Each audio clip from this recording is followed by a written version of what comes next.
Hello mga ka-trade, so nagbabalik na naman tayo mga ka-trade. Ngayon, pang D4 na natin to mga ka-trade. So ito yung account natin, ganun pa rin. Packet option ito mga ka-trade. So ito yung natin video natin na $5 kung paano natin palaguin ang $5. So bali tatlong panalo na ito mga ka-trade. So pang-apat na itong trade natin, pang-apat na araw. So magtuturo na naman tayo dito mga ka-trade ng mga basic na muna sa trading. Then bago yan, magsisit muna na tayo ng isang trade. Sige, hanap na naman tayo dito sa market. Tingnan natin.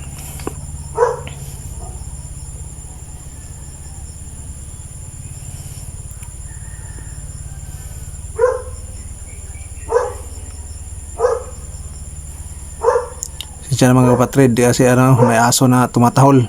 Aso namin. Okay, may tao dyan sa sa labas. Ibalik natin tong yung isang mga ka-trade. Hina ang signal Ay, parang hindi ito Hanap tayo dito mga ka-trade.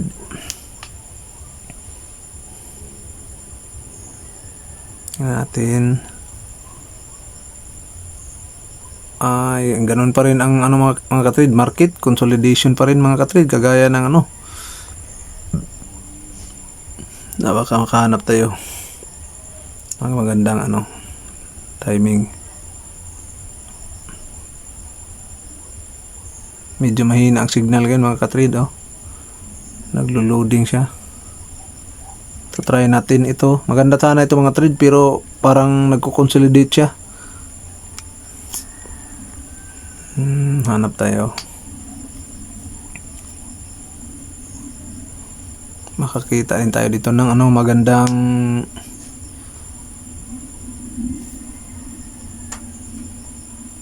currency sa market na ito. Tingnan natin ito mga ka-trade. Ganun pa rin. Mahina ang takbo ng market ngayon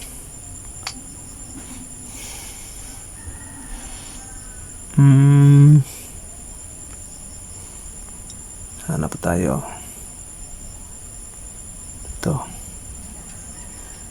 Parang ayan na yata yan. Balik tayo.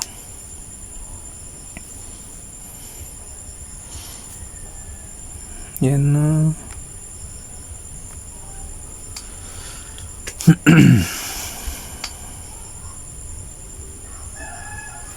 Tingnan natin ito mga ka-trade. Di pwede. So kung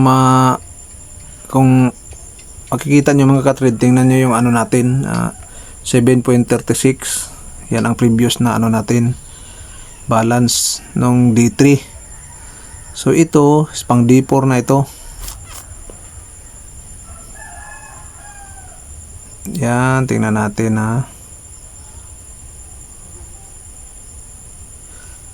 ito mga ka-trade, parang correction. Ay, yan. Ay, sorry.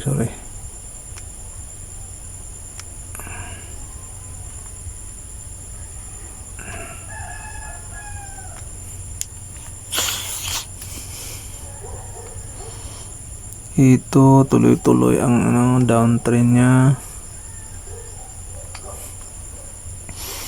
Hirap pumanap ng sa market. Walang magandang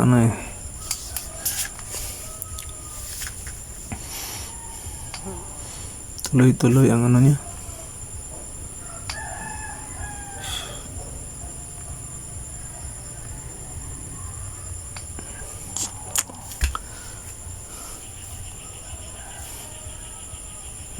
Talaga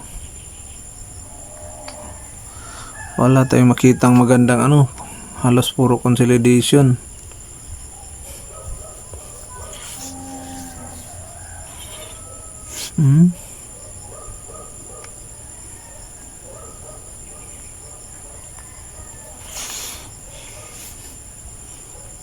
Walang magandang trend.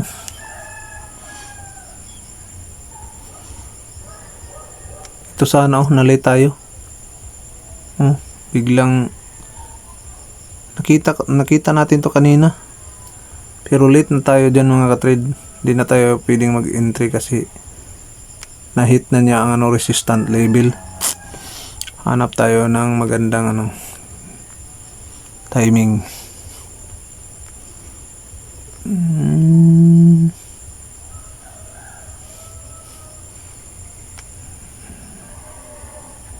Biglang taas. Ayan, nagalawan ng market. Ito, tingnan natin. Ito mga ka-trade, mag-buy tayo dito. Ayan. Ayan mga ka-trade, nag-entry tayo ng buy dyan mga ka-trade. Sa ngayon mga ka-trade, ituturo natin paano mag-set up ng indicator. Yan ang existing trade natin. So, ganito yan mga ka-trade. Dito nyo hanapin dito. Yan. So, dito tayo sa indicators. Ang sa taas is yung sa candlestick. So, pwede din tayong gumawa ng line dito mga ka-trade. Tingnan natin. Yan. Dito tayo mamimili ng mga yung mga indicators. Yan. Andyan lahat yan. Maraming mga indicators yan. Yan. Ito.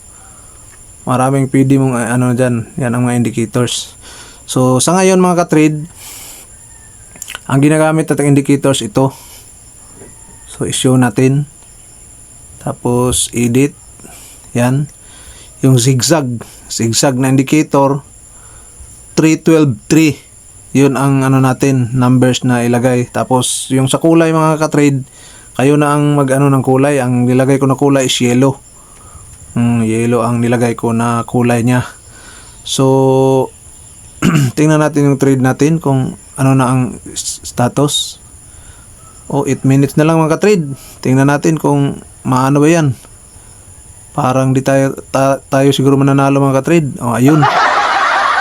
Ayun. Sa pool mga ka-trade, nanalo pa rin. Kala ko di tayo nanalo kasi ayun, nanalo yung natin mga ka-trade. Sa pool pa rin. Kasi ganito kasi yan Before na naman siya mga ka-trade, nag-correction siya. Akala natin matatalo yung trade ko. Ayan. So, saktong-sakto lang talaga. So, i-review natin ang mga ka-trade. Tingnan natin yung natin ito. Ito yung na-close na account natin. Tingnan natin yung na-close na trade natin. Ito yon mga ka-trade. Tingnan natin ang chart. Ayan mga ka-trade Ayan.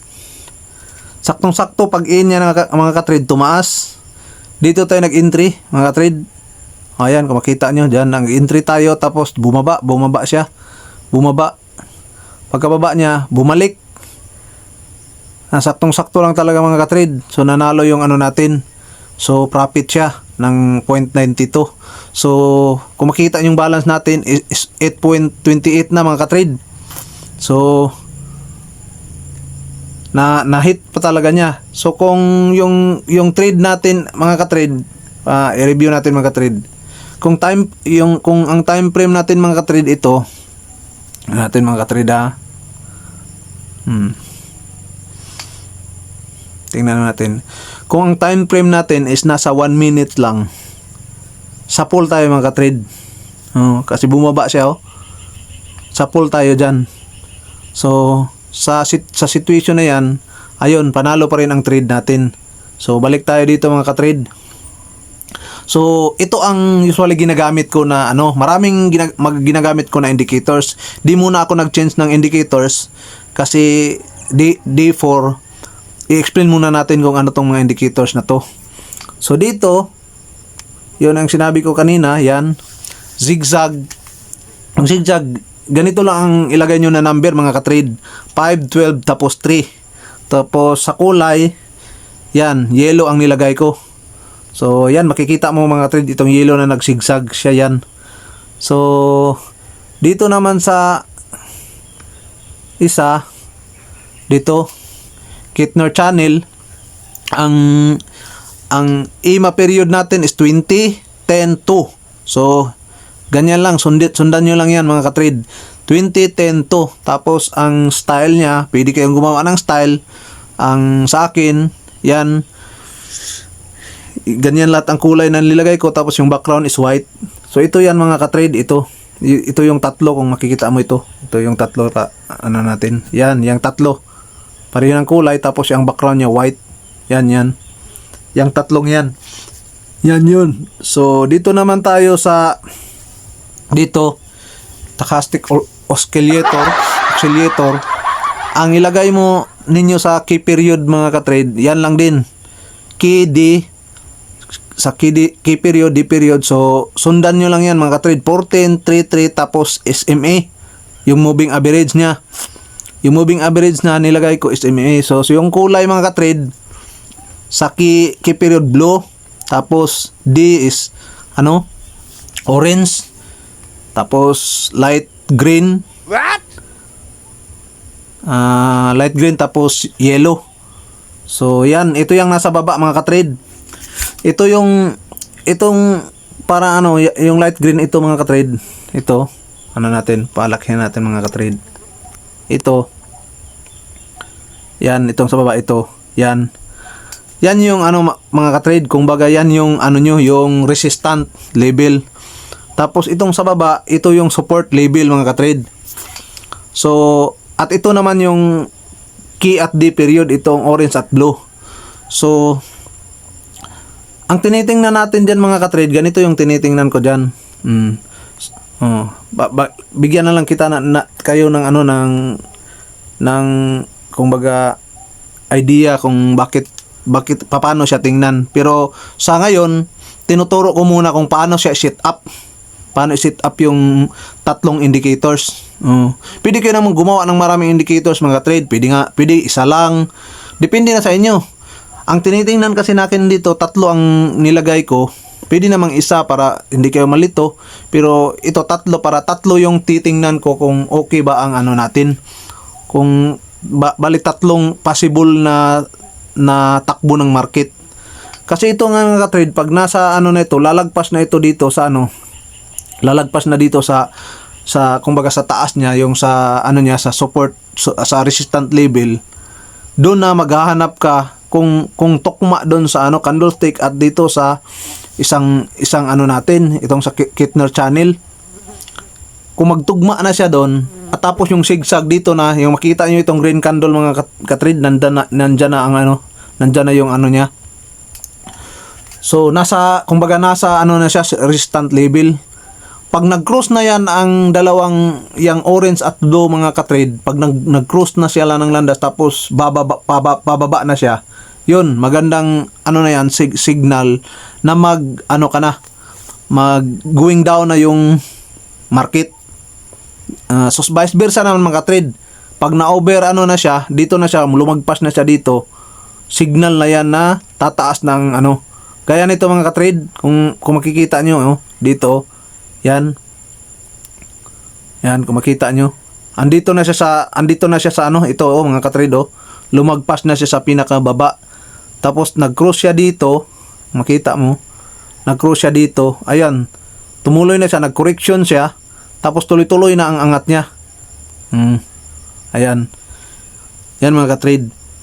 So ang yan lang muna ang natin mga ka-trade. So i-explain natin yung nang mabuti sa susunod na natin, sa susunod na D5 natin. So sa ito D4 lang talaga, ang turo ko lang talaga dito dapat kung paano i-set up itong mga indicators, ito mga ka-trade, mga indicators. Tapos dito nyo yan makukuha mga ka-trade dito, yan. Pwede rin tayong maglagay ng line dyan mga ka-trade, kung anong gusto nyo, may mga line, yung makita nyo mga trader na may mga line na, yun, ginagawa natin yan, pero mamaya na natin yan gagawin. I-explain muna natin ito. Yun muna kung paano saan kukunin, paano maglagay, kasi itong na to, channel nito is para sa mga beginners to mga ka-trade, para masundan nyo. So yun lang mga ka-trade, maraming salamat at kita-kita tayo sa D5.